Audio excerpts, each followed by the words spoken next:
Dans ce chapitre 1157 de One Piece, la grande épopée des Rocks continue. Le flashback de Loki s'est transformé en flashback d'Harald, puis en flashback de Shebeck. Va-t-il devenir le flashback de Shaki? Tout ça n'a pas d'importance car c'est pour notre plus grand plaisir. Les informations sur le passé de One Piece sont dévoilées les unes après les autres. On voit des choses qui sont inimaginables. Et la grande guerre de Troie est sur le point de commencer. Et bienvenue sur Raftel et les accords de One Piece. Et oui, ça fait longtemps qu'on n'a pas fait de vidéo, mais c'est vrai qu'avec les derniers chapitres qu'on a eu, on s'est dit c'est obligé, il faut qu'on reprenne. On a un peu des chapitres, c'est des flashbacks qui sont incroyables, mais c'est un peu Inception. C'est des flashbacks dans des flashbacks dans des flashbacks. On a des infos qui arrivent dans tous les sens et ça c'est génial. On a des pièces du puzzle qui sont en train de se mettre en place au fur et à mesure. Et trop excité là, il faut se calmer un peu, il faut se calmer un petit peu. Non, je suis totalement d'accord. Je suis totalement d'accord parce que ces chapitres sont les meilleurs de One Piece selon nous en termes de flashback. C'est dans le top 2 pour nous. Il y a quand même le flashback de Roger qui est là et qui fait tout son office. Mais là, c'est sur Shebeck et on apprend encore plus de choses. Il y a plus de personnages importants. On a du Barbe Blanche, on a du Shiki, on a du Capitaine Jones, on a du Big Mom jeune et on a même quoi? Du Katakuri. On a du Katakuri en format poupée Louloubou. Donc vous voyez les poupées qui s'arrachent partout. Bah Oda on dirait qu'il en veut aussi puisque bah voilà il en met dans son chapitre. Mais tout ça c'est magnifique. Même Rox qui rencontre Im-sama et qui veut juste une chose, botter le cul d'Im-sama et se dire qu'il n'est pas assez fort pour le battre. Ça montre que Luffy n'est pas encore assez fort. Effectivement, mais si Im-sama est là toujours, ça veut dire ce que ça veut dire. Trop de choses à voir. En tout cas on recommence les vidéos donc n'hésitez pas à vous abonner. Si ce n'est pas déjà fait, n'hésitez pas à laisser un like, à partager la vidéo. Il y a d'autres choses à faire maintenant en dessous, donc n'hésitez pas. On relance tout ça. Ça va prendre quelques mois pour arriver au niveau qu'on était avant, mais on est ultra motivé. On va faire pas mal de théories, pas mal de reviews, pas mal de top, donc n'hésitez pas. Et place à la vidéo. Allez, c'est parti.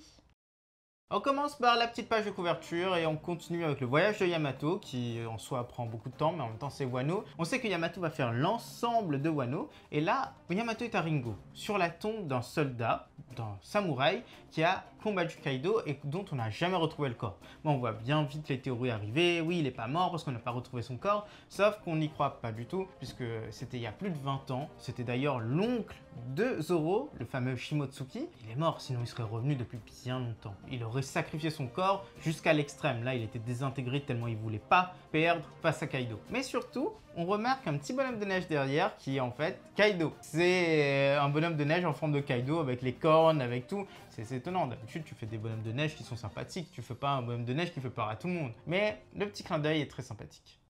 On continue avec ce fameux flashback sur les Rocks et on voit qu'ils sont en train de piller partout. Ça montre bien leur objectif de prendre le monde. Ensuite, ils doivent également trouver énormément d'argent. Et là, forcément, c'est pour ça qu'ils sont en train de piller le maximum possible. D'ailleurs, on se demande s'ils pillent à l'aveuglette ou alors ils ciblent des choses qui sont pas très bien. Là, plus on voit les Rocks, plus on se dit qu'ils font des méfaits envers le gouvernement mondial. Mais est-ce qu'envers la population elle-même, elle n'est pas en fait de bons pirates? On se pose vraiment cette question. Puisque là, ils vont piller un temple de la bienfaisance, soi-disant, mais on apprend dedans que le chef, en fait, en question, il gardait tout l'argent pour eux, il ne redistribuait pas aux orphelins. Big Mom le dit, et Big Mom, surtout, très jeune, comme elle l'est actuellement, c'est quelqu'un qui a été orpheline, c'est quelqu'un qui a souffert de ça et qui sait quelle est cette condition. Donc, on ne la voit pas aller piller l'argent des orphelins. Là, on se demande vraiment si les Rocks n'allaient pas faire quand même de bonnes choses, piller les méchants. L'entente dans cet équipage est quelque chose de vraiment très particulier. On a l'impression que personne ne s'entend. D'ailleurs, Shiki essaye d'exposer ses camarades à chaque instant, dès qu'il le peut au final. Pour nous, c'est vrai que c'est extrêmement drôle. Avec son petit visage, j'espère, c'est pas fait exprès. C'est vrai que c'est extrêmement drôle, on adore ces moments-là, mais on se dit que pour eux, c'est quand même quelque chose de difficile. Bon, c'est vrai que Kaido, Barbe Blanche, ils sont quand même assez puissants, ils sont quand même assez résistants, mais par contre, pour Kyo, on voit bien que c'est un peu plus difficile. Lui, il a complètement le visage en sang, et je pense que comme c'est le rival de Shiki, Shiki, il est extrêmement content. Ah oui, il le fait exprès. Mais le plus important là-dedans, moi je trouve, c'est que Barbe Blanche s'énerve.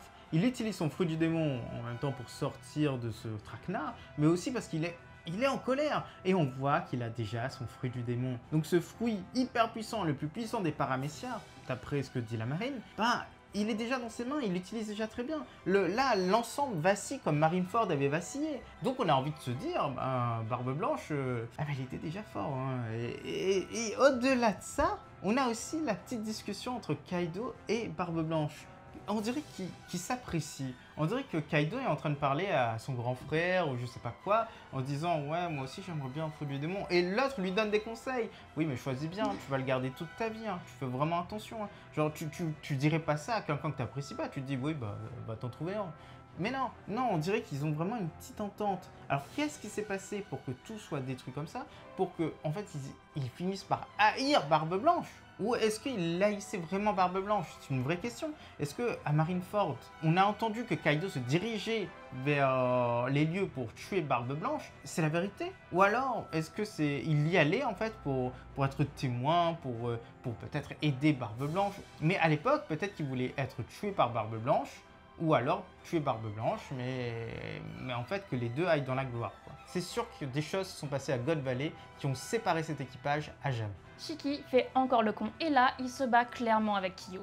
On a un peu l'impression que c'est un peu la relation entre Zoro et Sanji. Enfin, ils sont tout le temps en train de se battre, mais... Même en plus, en pire. C'est ça. Le souci, c'est un peu ça, c'est que c'est en pire. On a l'impression que c'est pas une simple rivalité amicale comme Zoro et Sanji, mais plus une rivalité... haineuse, enfin il s'apprécie vraiment pas. Mais heureusement, Shebek est là et il rappelle tout le monde à l'ordre. Il fait son rôle de capitaine. Mais surtout, on remarque que Capitaine Jones est juste à côté de lui. On a l'impression que ce Capitaine Jones, il est peut-être un peu plus que les autres. Il est peut-être le second de Shebek. D'ailleurs, il est assez bizarre ce Capitaine Jones. On l'a vraiment pas tellement vu. On entend parler de lui, on voit son cadavre à Trailer Bar qui est ressuscité, mais c'est pas vraiment lui non plus. D'ailleurs, les Mugiwara, si vous noterez, qu'ils ne sont pas battus contre le zombie Captain Jones. Ils auraient sans doute perdu parce que c'était l'équipage Rox qui était à Trailer Bark. Mais au-delà de tout ça, Jones dégage quelque chose qui soit aussi proche de son capitaine, qui soit juste derrière comme un second et son capitaine. Ça veut peut-être dire que celui-ci a une place importante dans l'équipage. On ne connaît pas son niveau, on ne connaît pas ses capacités, on ne connaît pas grand-chose de lui. Donc on est prêt à parier que ça a une importance pour la suite. La marine débarque et ça c'est effectivement bizarre. D'ailleurs Barbe Blanche le dit, c'est bizarre. Nous on est d'accord, ça fait penser un peu à Doffy quand Corazon était là. Quand Corazon était là, tout de suite la marine débarquait. Mais quand Doffy était seul et que Corazon n'était pas là, il n'y avait aucun souci.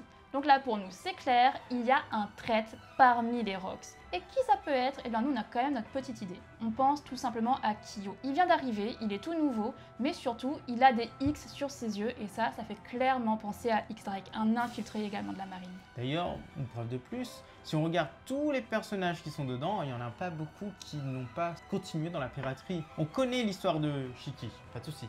De Kaido, encore plus. De Barbe Blanche, encore plus. De Big Mom, il n'y a pas de souci là-dessus. On regarde tous ceux qui sont morts et qui sont sur Trailer Bar, mais il n'y en a qu'un qu'on ne voit pas, c'est Kyo. Donc on se demande si c'est pas Kyo réellement l'informateur de la marine, un espèce d'infiltré qui lui-même était dans l'équipage, enfin qui est un marine infiltré.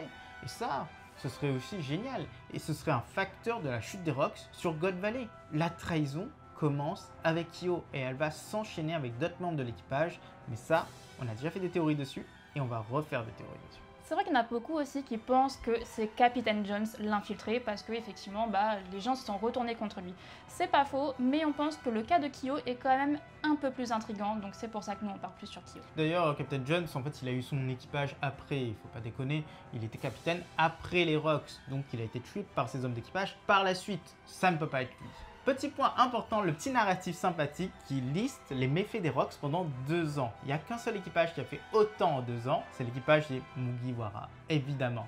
Mais surtout, là, on a un point qui nous intéresse énormément, la loi mondiale et l'article 18 de la loi mondiale. Personnellement, dans One Piece, j'ai jamais entendu parler de loi mondiale. C'est la première fois qu'on introduit ça. Et surtout, entre guillemets, l'article 18. Ça veut dire qu'Oda est en train d'introduire une loi mondiale créée par les Dragons Célestes pour les Dragons Célestes, sans doute pour les défendre.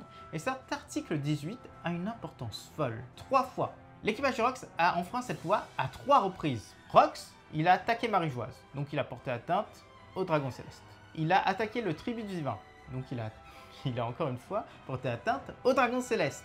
Et une troisième fois, est-ce que les Rocs en entier n'ont pas essayé d'attaquer à nouveau les dragons célestes ou le tribut divin? S'enrichir, c'est à nouveau attaquer le tribut divin. Donc forcément, c'est facile, entre guillemets, de les trouver. C'est plus facile de trouver une somme d'argent là-dessus que d'aller chercher dans un pays où tu sais pas sûr qu'il y ait de l'argent. Donc on se demande si la loi sur l'article 18 ne porte pas sur la protection des dragons célestes, le fait qu'ils soient intouchables. Et le fait que Luffy ait attaqué des dragons célestes, ça veut dire que lui aussi, il a enfreint cette loi.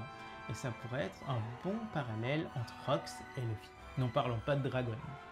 Et là, on finit sur des mots qu'on adore. C'était l'ère des Rox. On le savait, mais le lire, ça fait tellement plaisir. On est en plein dedans. Ce qui nous fait dire qu'à l'heure actuelle, on est clairement dans l'ère des Mugiwara. Harald part de désillusion en désillusion. Et ça, c'est vraiment triste, parce que lui, il veut juste se rapprocher du gouvernement mondial. Mais à chaque fois qu'il essaye, et finalement, il est déçu. Il est déçu parce qu'il tombe sur leurs méfaits. D'ailleurs, ce qu'on voit, c'est que ce peuple qui avait auparavant aidé les géants, finalement a été kidnappé par le gouvernement pour être réduit en esclaves. Et ça, forcément, ça passe pas pour Harald. Et ça passe pour personne. Mais surtout, Harald, il fait une connerie. Moi, je trouve vraiment que c'est une connerie. Il attaque le gouvernement mondial. Tu vois, il saute avec son épée tranquille. Il tranche le bateau. Mais sur le bateau, il y a les esclaves. Sur le bateau, tu envoies pas à la mer que le gouvernement mondial. Tu envoies à la mer tous les prisonniers. Mais sérieusement? Peut-être qu'il est parti les repêcher. On sait pas. On sait pas. Mais en tout cas, le mec qui est super fort, hein, il a le Haki des rois +++.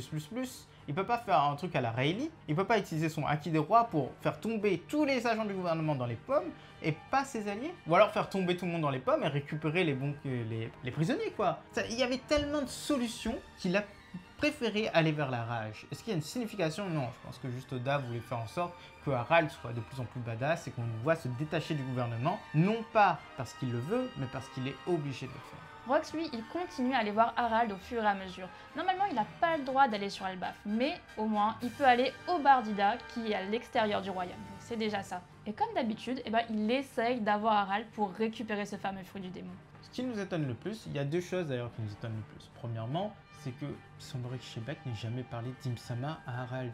Comme si il gardait ce secret pour lui et il n'en parlait jamais à personne. Son équipage n'a pas l'air de le savoir non plus.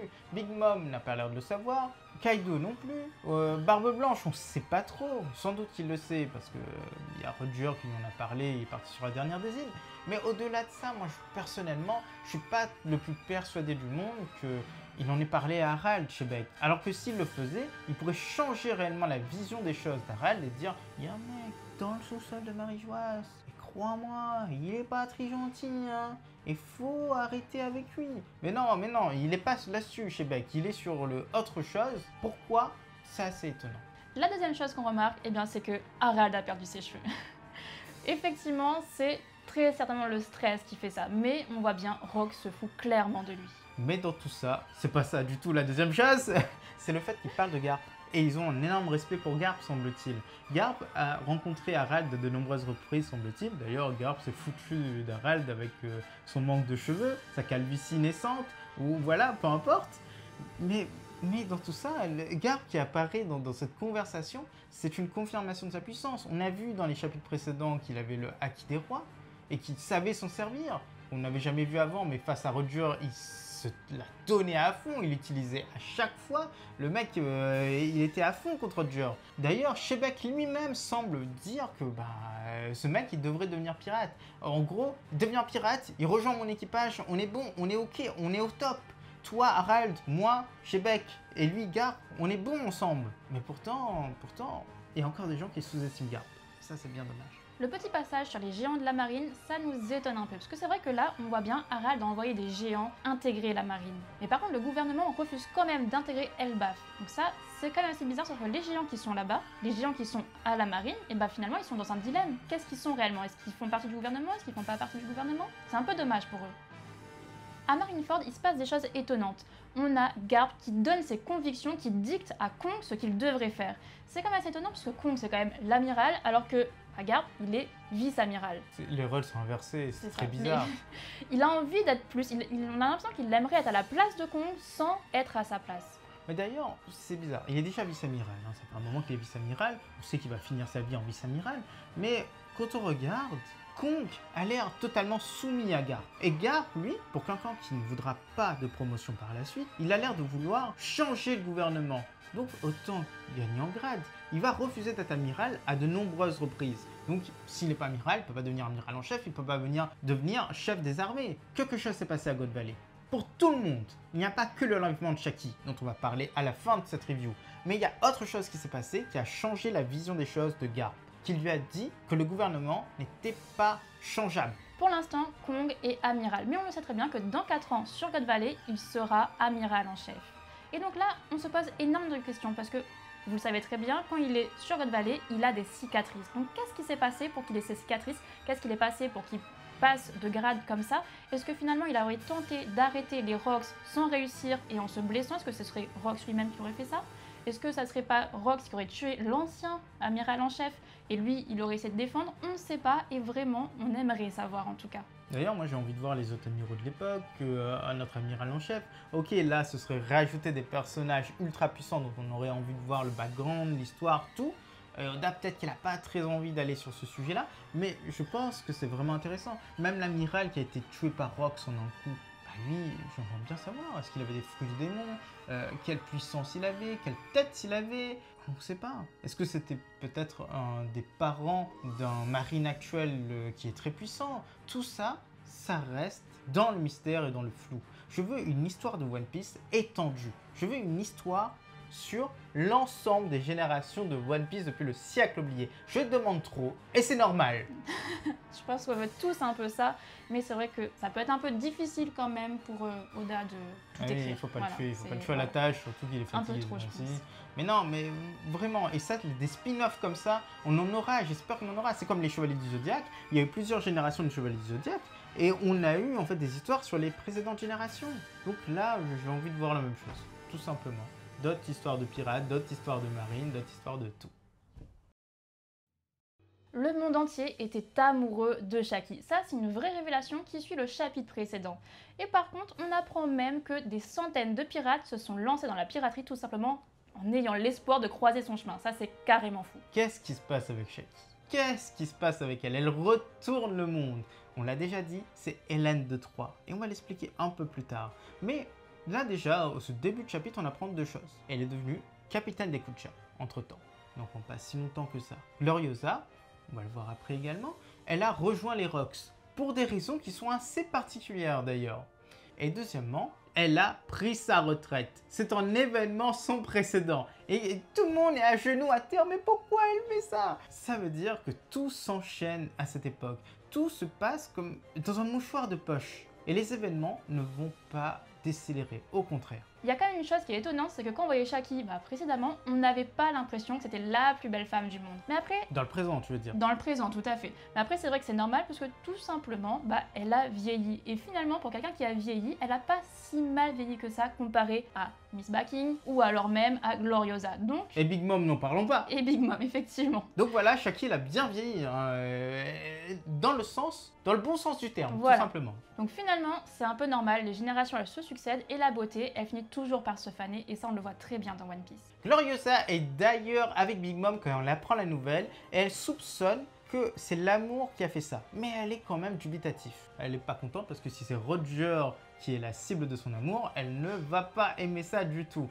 Bon, on sait que c'est pas le cas, on sait que Shaki c'est pour Rayleigh, mais au-delà de ça, on voit des choses. On voit Big Mom et on voit 3 enfants de Big Mom. On voit Daifuku, Oven et surtout Katakuri. Katakuri qui est là, qui a pas beaucoup d'années et surtout qui est avec sa maman. Ça veut dire que indirectement, Katakuri était dans l'équipage Rox. Et on le disait depuis tellement d'années.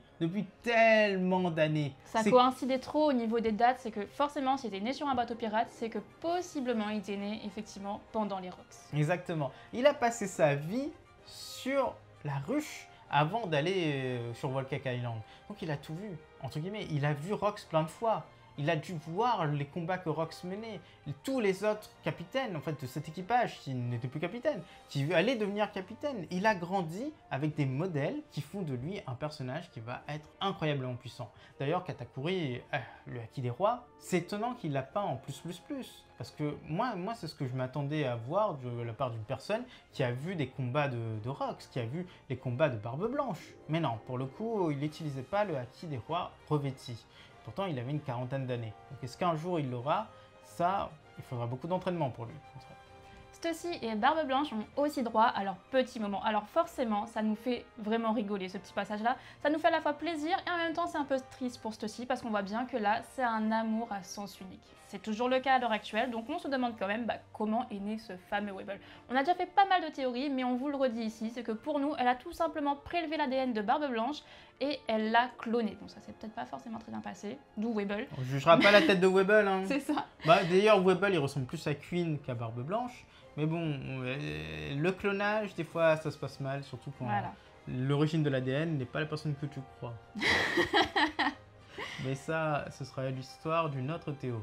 Et Shaki, la femme fatale ultime, franchement, moi, je trouve qu'elle exagère. Franchement, elle exagère. Elle vient où? Elle vient s'installer sur l'île des pirates. Tout ça parce qu'elle prend sa retraite et elle ne veut pas que la marine l'embête, ni le gouvernement. Donc, elle se dit, je vais ouvrir un petit bar tranquille. Elle va pas l'ouvrir, le petit bar. Ce qu'elle va faire, elle va demander aux pirates qui sont déjà à genoux quand elle débarque de construire son bar, de tout faire pour elle et de venir consommer dans ce bar. C'est un maid café.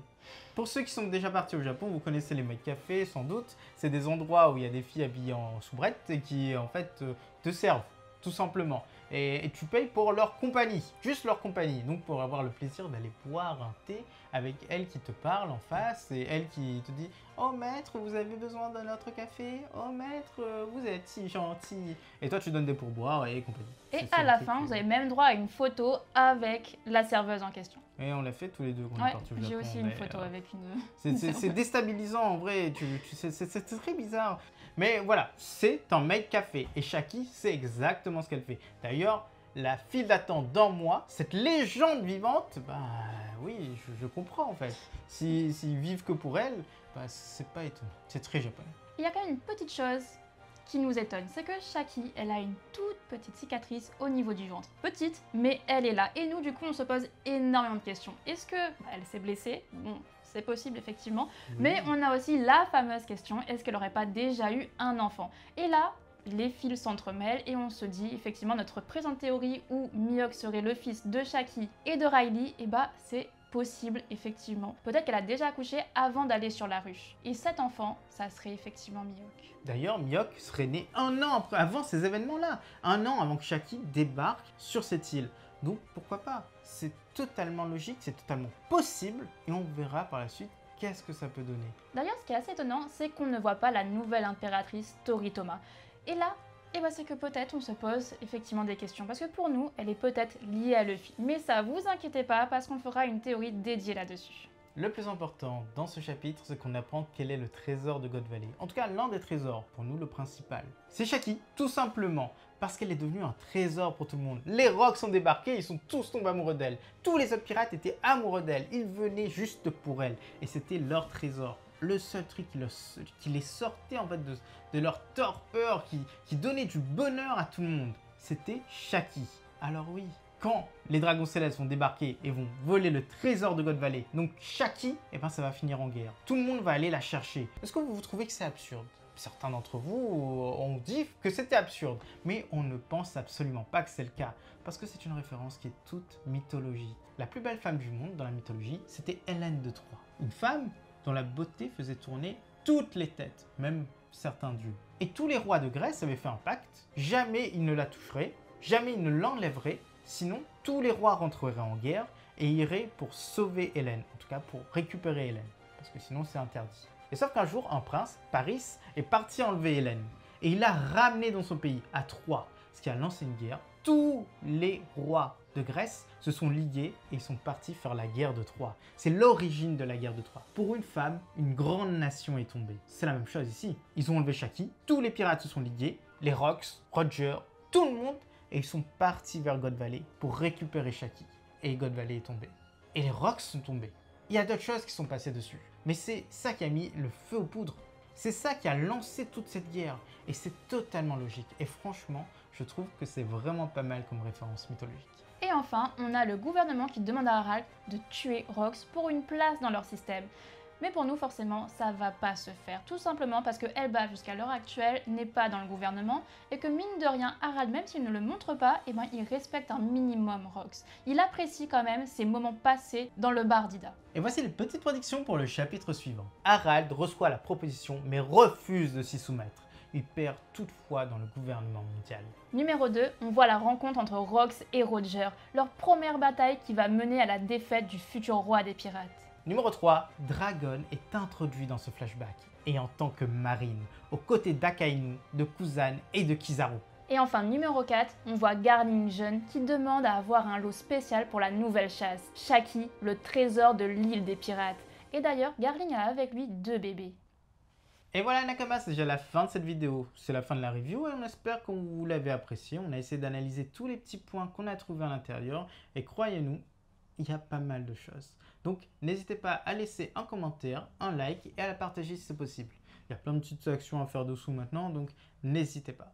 Et de toute façon, on revient au fur et à mesure. On va recommencer à sortir des vidéos, donc ne vous inquiétez pas, ce n'est qu'un au revoir. À bientôt les Aqua de One Piece.